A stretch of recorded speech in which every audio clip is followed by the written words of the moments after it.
The truth about discipline narrator, voiceover with supportive graphics. Let's face it, discipline isn't something you're born with. It's something you build. Most advice out there is either whispering gentle affirmations or yelling hardcore punishments. But what does that really do? Think about it. If every time you skipped a workout you faced 500 burpees in a freezing storm, would that guarantee you'd get moving? Not exactly, because deep down our brains are wired for comfort.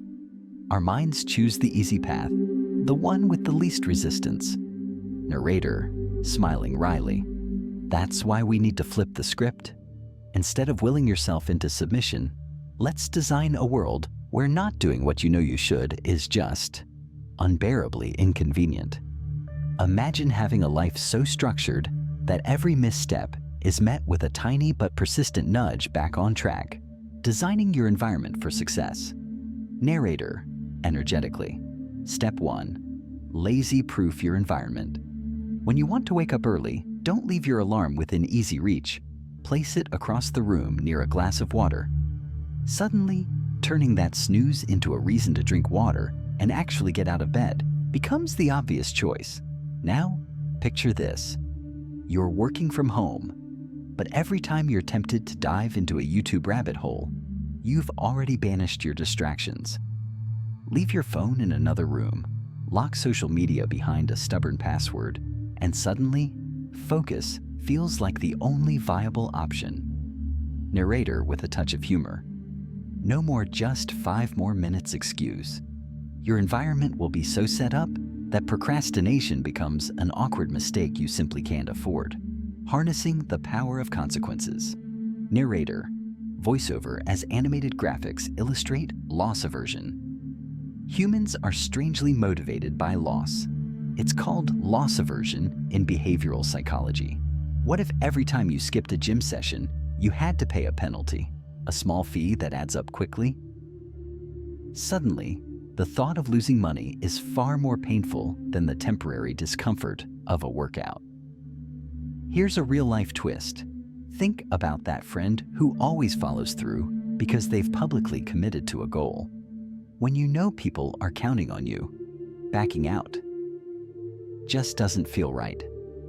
Use this to your advantage. Tell a friend about your goal or join an accountability group. The weight of social pressure can be a powerful motivator. Narrator, smiling. It's like when you're at a dinner party and you can't help but laugh at that one friend who always manages to slip on banana peels. Except here, it's your slipping, your misstep, that you just can't afford. Balancing practical tips with theory. Narrator, let's blend a little theory with our practical steps. Think of your brain as a decision-making machine that's always calculating cost versus benefit. If the immediate pain of not following through is greater than the comfort of procrastination, your brain will choose action every time. That's why immediate consequences and temptation bundling work so well. They make the right choice. The path of least resistance. Here are some practical tips. Set clear, manageable goals. Break your ambitions down into bite-sized pieces. Instead of get fit, try walk 30 minutes every day. Design your triggers. Create a physical setup that nudges you toward action. Alarm clocks on the other side of the room. Workout clothes laid out the night before, and designated workspaces free of distractions. Leverage loss aversion. Commit to small penalties for missed opportunities. Even a modest fee can remind you that every skipped action has a consequence. Embrace accountability. Whether it's a public commitment or a workout buddy, let your circle remind you that mediocrity isn't an option.